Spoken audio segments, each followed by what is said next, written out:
Kamusta mga Kapinoms TV? Sa mundo ng showbiz sa Pilipinas, hindi lang talento at kasikatan ang sukatan ng tagumpay, kundi pati na rin ang yaman na naipon sa paglipas ng panahon. Maraming artista ang nagsimula sa simpleng pangarap, ngunit dahil sa sipag, diskarte at tamang oportunidad, nagawa nilang umangat at maging kabilang sa pinakamayayaman sa industriya. Mula sa blockbuster films, top rating teleserye, hanggang sa endorsements at negosyo, dito na buo ang kanilang kayamanan. Sa video na ito, pag-uusapan natin ang 15 pinakamayamang artista sa Pilipinas batay sa mga estimated net worth mula sa media reports at industry data. Tandaan, hindi eksaktong public record ang yaman ng mga celebrities, kaya ito ay malalapit na estimation lamang. Handa ka na ba? Simulan na natin. Number 15, Eugene Domingo. Sa ika-15 pwesto ay si Eugene Domingo, isang batikang aktres na kilala bilang Queen of Philippine Comedy. Tinatayang nasa 300 million pesos hanggang 500 million pesos ang kanyang net worth. Bunga ng mahigit 2 dekada niyang dominasyon sa industriya ng pelikula at teatro. Isa siya sa iilang komedyante sa bansa na kayang magdala ng pelikula bilang pangunahing bida at ang kanyang mga proyekto ay umabot na sa tinatayang 1.8 billion pesos sa kabuang box office earnings. Sumikat si Eugene sa mga pelikulang tulad ng Kimidora franchise kung saan ginagampanan niya ang kambal na karakter na parehong minahal ng publiko. Naging critical at commercial na tagumpay ang serye na nagpatibay sa kanyang reputasyon bilang versatile actress. Kayang-kaya niya ang slapstick comedy, drama at maging experimental roles. Bukod dito, nakilala rin siya sa pelikulang Ang Babae sa Septic Tank na nagbigay sa kanya ng international recognition. Hindi lamang sa pelikula umiikot ang kita ni Eugene. Malaki rin ang kinikita niya sa teatro, hosting at endorsements. Isa siyang halimbawa ng artistang hindi kailangan maging traditional leading lady para yumaman. Dahil sa talento, consistency at credibility, nagawa niyang bumuo ng matatag na financial foundation sa industriya. Number 14, Christine Reyes. Sunod sa ating listahan ay si Christine Reyes na may tinatayang net worth na 400 million pesos hanggang 600 million pesos. Kilala siya bilang isa sa pinaka-bold at pinaka-versatile actresses sa kanyang henerasyon na kayang mag-transition mula sa romantic roles patungo sa action at drama. Sa loob ng kanyang karir, ang kanyang mga pelikula ay kumita ng higit 1 billion pesos sa kabuuan, patunay ng kanyang box office appeal. Isa sa kanyang pinakasumikat na pelikula ay No Other Woman, kung saan nakasama niya si Ann Curtis at Derek Ramsey. Ang pelikulang ito ay naging cultural phenomenon dahil sa matinding love triangle at iconic lines na hanggang ngayon ay ginagamit pa rin sa social media. Bukod dito, nagbida rin siya sa mga teleserye tulad ng Tubig at Langis na nagpakita ng kanyang lalim bilang dramatic actress. Bukod sa acting, kumikita rin si Christine sa endorsements, brand collaborations at digital presence. Isa siya sa mga artistang marunong mag-evolve. Mula sa pagiging controversial na star, naging isang matured at business-minded personality na marunong mag-handle ng kanyang finances at career longevity. Number 13, Tony Gonzaga. Sunod sa ating listahan ay si Tony Gonzaga na may estimated net worth na 500 million pesos hanggang 800 million pesos pataas. Kilala siya bilang ultimate media star dahil sa kanyang malawak na career mula sa acting, hosting, singing hanggang sa digital content creation. Ang kanyang mga pelikula ay umabot na sa mahigit 2.1 billion pesos sa box office earnings. Isa sa kanyang pinakatumatak na pelikula ay Starting Over Again, kasama si Piolo Pascual na naging isa sa highest grossing Filipino romantic films of all time. Bukod dito, naging mukha rin siya ng maraming top rating shows tulad ng Pinoy Big Brother kung saan siya naging pangunahing host sa loob ng maraming taon. Sa ngayon, lumawak pa ang kanyang kita sa pamamagitan ng kanyang YouTube channel na may milyong-milyong subscribers. Dagdag pa rito ang endorsements at negosyo kabilang ang collaborations kasama ang kanyang asawa na si Paul Soriano. Si Tony ay isang malinaw na halimbawa ng artistang nag-adapt sa digital age kaya patuloy na lumalago ang kanyang yaman. Number 12, Catherine Bernardo. Sa ika-12 pwesto ay si Catherine Bernardo, isa sa pinakamalaking pangalan ng kanyang henerasyon na may tinatayang net worth na nasa 850 million pesos pataas. Sa murang edad, nagawa na niyang dominahin ang box office at television ratings dahilan upang maging isa sa highest paid actresses sa Pilipinas. Isa sa kanyang pinakamalaking tagumpay ay ang pelikulang Hello Love Goodbye kasama si Alden Richards na naging highest grossing Filipino of all time sa loob ng maraming taon. Bukod dito, ang kanyang tambalan kay Daniel Padilla sa mga teleserye at pelikula tulad ng Pangako Sa'yo at The House of Us ay nagdala ng napakalaking kita at fanbase. Kumikita rin na malaki si Catherine sa endorsements mula sa beauty brands hanggang international companies. Isa siya sa pinaka-in-demand endorser sa bansa na may premium talent fee.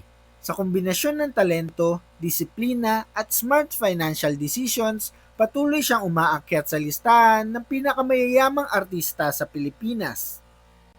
Number 11, Ann Curtis. Sunod sa ating listahan ay si Ann Curtis na may tinatayang net worth na nasa 880 million pesos pataas. Isa siya sa pinakasikat at pinaka-influential na celebrity sa Pilipinas, hindi lamang dahil sa kanyang acting career, kundi pati sa kanyang malawak na endorsements at social media presence.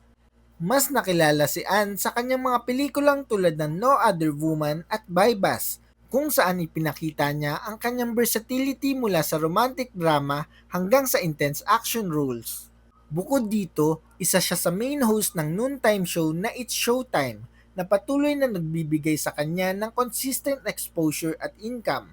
Ngunit ang tunay na lakas ni Ann ay nasa kanyang brand power.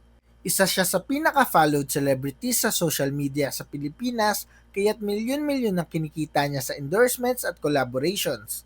Mayroon din siyang sariling negosyo kabilang ang beauty brand na BLK Cosmetics. Sa kombinasyon ng celebrity status at business mindset, si Ann Curtis ay patuloy na lumalago ang yaman taon-taon. Number 10, Aga Mulak. Sa ika-10 pwesto sa ating listahan ay si Aga Mulak na may tinatayang net worth na nasa 990 million pesos pataas. Isa siya sa pinakamatagal at pinakamatagumpay na leading man sa industriya na nagsimula pa noong dekada 80 at hanggang ngayon ay aktibo pa rin sa telebisyon at endorsements. Sa haba ng kanyang career, hindi na mabilang ang kanyang kinita mula sa pelikula, TV at commercials. Sumikat si Aga sa mga iconic films tulad ng Sana Maulit Muli na parehong naging blockbuster hits at naging bahagi ng pop culture ng Pilipinas. Kilala siya sa kanyang charm at pagiging versatile actor, mula romantic lead hanggang sa family-oriented roles. Ang kanyang longevity sa industriya ay isa sa mga dahilan kung bakit patuloy ang kanyang kita. Ngunit ang tunay na sikreto ng kanyang yaman ay ang kanyang smart investments, lalo na sa real estate. Hindi siya flashy pagdating sa lifestyle, ngunit kilala siya sa pagiging practical sa pera. Sa loob ng maraming taon, nagawa niyang i-convert ang kanyang showbiz earnings into long-term assets, kaya nanatili siya sa listahan ng pinakamayayamang artista sa Pilipinas. Number 9, Dingdong Dantes. Sunod sa ating listahan ay si Dingdong Dantes na may tinatayang net worth na humigit kumulang 1 billion pesos. Kilala bilang primetime king ng GMA Network, si Dingdong ay hindi lang artista kundi isa ring host, producer at negosyante. Ang kanyang consistent presence sa top rating shows ang isa sa pinakamalaking pinagmulan ng kanyang kita. Isa sa kanyang pinakasumikat na teleserye ay Marimar, kasama si Marian Rivera na kanyang asawa ngayon na naging napakalaking hit hindi lamang sa Pilipinas kundi pati sa ibang bansa. Bukod dito, bumida rin siya sa alias Robin Hood at iba pang action drama series na nagpatibay sa kanyang image bilang leading man. Sa labas ng showbiz, may sarili siyang production company at iba pang negosyo. Aktibo rin siya sa endorsements at kilala bilang isa sa pinaka-trusted celebrity endorser sa bansa. Ang kombinasyon ng stable career at diversified income streams ang dahilan kung bakit patuloy na lumalaki ang kanyang net worth. Number 8, Piolo Pascual. Sa ikawalong pwesto naman ay si Piolo Pascual na may tinatayang net worth na nasa 1.1 billion pesos pataas. Isa siya sa pinakarespetadong aktor sa industriya, kilala hindi lamang sa kanyang looks kundi sa kanyang husay sa pag-arte at disiplina sa career. Isa sa kanyang pinakatumatak na pelikula ay Starting Over Again kasama si Tony Gonzaga na naging isa sa highest grossing Filipino films. Bukod dito, naging bahagi rin siya ng maraming critically acclaimed films at teleserye na nagbigay sa kanya ng matibay na reputasyon bilang serious actor. Malaki rin ang kinikita ni Piolo sa endorsements at sa kanyang production company na Spring Films na responsable sa ilang matagumpay na pelikula. Sa pamamagitan ng pagiging hands-on sa production side ng industriya, nagkaroon siya ng mas malaking kontrol sa kanyang kita. Isang hakbang na bihira ngunit napaka-epektibo para sa long-term wealth. Number 7, Marian Rivera. Sunod sa ating listahan ay si Marian Rivera na may net worth na lampas 1 billion pesos. Tinaguri ang primetime queen, si Marian ay isa sa pinaka-bankable actresses sa bansa na may sunod-sunod na hit teleserye at endorsements. Sumikat siya sa kanyang iconic roles sa Marimar at Darna na parehong naging top rating shows. Ang kanyang karisma at screen presence ay nagbigay sa kanya ng malawak na fanbase, hindi lamang sa Pilipinas kundi pati sa international markets. Bukod sa showbiz, malaki rin ang kanyang kinikita sa endorsements, lalo na sa beauty at lifestyle brands. Mayroon din siyang mga negosyo at investments na tumutulong sa pagpapalago ng kanyang yaman. Kasama ang kanyang asawa na si Dingdong Dantes, bumubuo sila ng isa sa pinaka-powerful celebrity couple sa Pilipinas pagdating sa financial success. Number 6, Vice Ganda. Sunod sa ating listahan ay si Vice Ganda na may tinatayang net worth na humigit kumulang 20 million US dollars o higit 1 billion pesos.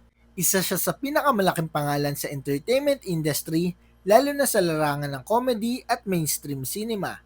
Si Vice Ganda ang kinikilalang highest grossing Filipino actor of all time na may sunod-sunod na blockbuster films tulad ng Private Benjamin at Fantastica. Ang kanyang mga pelikula ay halos garantisadong kumikita ng daang-daang milyong piso, lalo na tuwing Metro Manila Film Festival. Bukod sa pelikula, isa siya sa pangunahing host ng It's Showtime at kumikita rin sa concerts, endorsements at sariling negosyo tulad ng Vice Cosmetics. Ang kanyang tagumpay ay patunay na ang uniqueness at authenticity ay pwedeng maging puhunan para sa napakalaking yaman, lalo na kung sinamahan ng matalinong pag-handle ng career at negosyo. Number 5, Bea Alonzo. Sa ikalimang pwesto ay si Bea Alonzo na may tinatayang net worth na nasa 2.4 billion pesos pataas.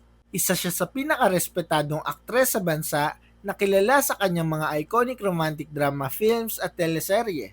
Sa tagal ng kanyang career, nagawa niyang i-build ang kanyang pangalan bilang box office queen at premium actress.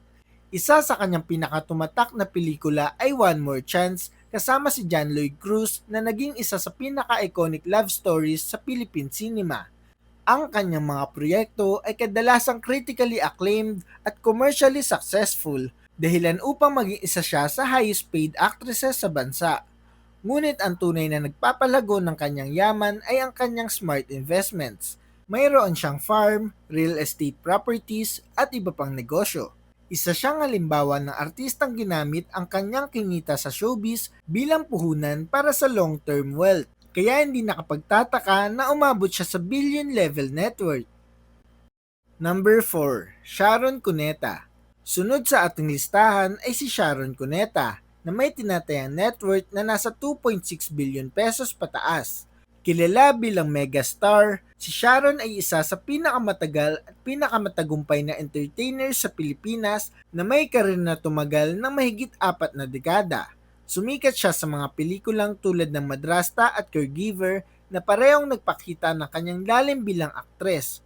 Bukod dito, naging matagumpay din siya bilang singer at concert performer na nagdadagdag sa kanyang malaking kita sa loob ng maraming taon.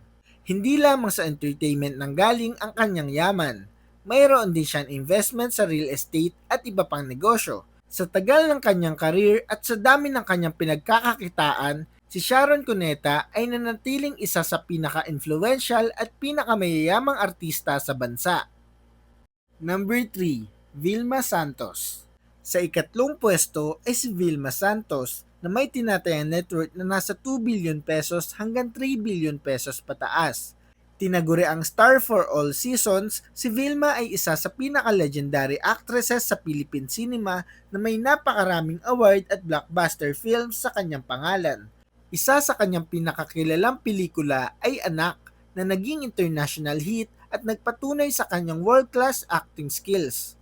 Bukod sa showbiz, naging matagumpay din siya sa larangan ng politika kung saan nagsilbi siya bilang governor at congresswoman, isang karagdagang source ng influence at stability sa kanyang career. Ang kanyang yaman ay bunga ng dekad-dekadang trabaho sa industriya, pati na rin sa kanyang investments at negosyo.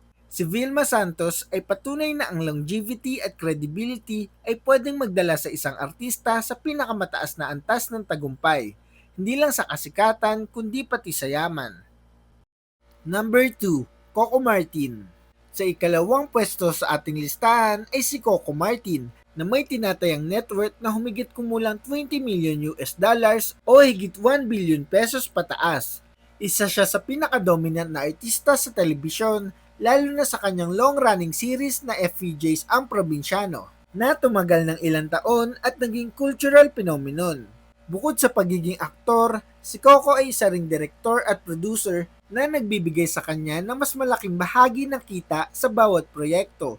Ang kanyang control sa creative at business side ng kanyang shows ang isa sa pinakadahilan kung bakit mabilis lumaki ang kanyang yaman. Hinahangaan din siya sa kanyang pagiging low-key ngunit strategic pagdating sa pera. Mayroon siyang investment sa properties at iba pang negosyo.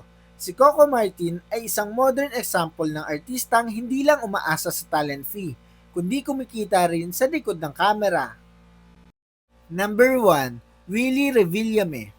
At sa pinakaunang pwesto, ang itinuturing na pinakamayamang artista sa Pilipinas ay si Willie Revillame, na may tinatayang net worth na umaabot sa humigit kumulang 6.9 billion pesos pataas. Siya ay hindi lamang isang TV host kundi isang business mogul na may malawak na investment sa real estate, negosyo at media. Nakilala si Willie sa mga noontime shows tulad ng Wawawi at Wawawin, kung saan naging simbolo siya ng mass appeal at generosity. Ang kanyang mga programa ay consistent na mataas ang ratings na nagbigay sa kanya ng malaking kita mula sa advertising at network deals. Ngunit higit pa sa showbiz ang kanyang yaman. Kilala siya sa pagmamay-ari ng maraming properties, luxury cars at negosyo. Ang kanyang financial success ay bunga ng matalinong paghawak ng kita at pag-invest sa long-term assets. Si Willie Revillame ay patunay na ang tunay na yaman sa showbiz ay hindi lang nakikita sa kamera, kundi sa kung paano mo pinapalago ang iyong kinita. At iyon nga ang 15 pinakamayayamang artista sa Pilipinas. Matapos nating makita ang listahan, malinaw na ang pagiging artista ay hindi lang tungkol sa kasikatan, kundi sa kung paano mo pinapalago ang iyong kinita. Karamihan sa kanila ay hindi umasa lang sa acting. Pumasok sila sa negosyo, nag-invest sa properties at nag-build ng sariling brand. Ito ang tunay na sikreto kung bakit sila nananatili sa tuktok, hindi lang sa industriya, kundi pati sa yaman. Ngayon, ikaw naman ang tatanungin ko. Sino sa kanila ang pinaka-idol mo bilang artista? Kanino kayo pinakahumanga o nagulat sa mga artistang nabanggit natin? At kung ikaw ay magiging artista, mas pipiliin mo bang maging sikat lang o maging sobrang yaman din? I-comment sa baba ang opinion mo para mapag-usapan natin yan. Kung nagustuhan mo ang ganitong klaseng content, huwag kalimutang mag-like, mag-share ng video at mag-subscribe sa ating channel para updated ka sa mga paparating pa nating videos. Mga Kapinoms TV, maraming salamat sa panonood. Hanggang sa muli, ito ang Pinoms TV.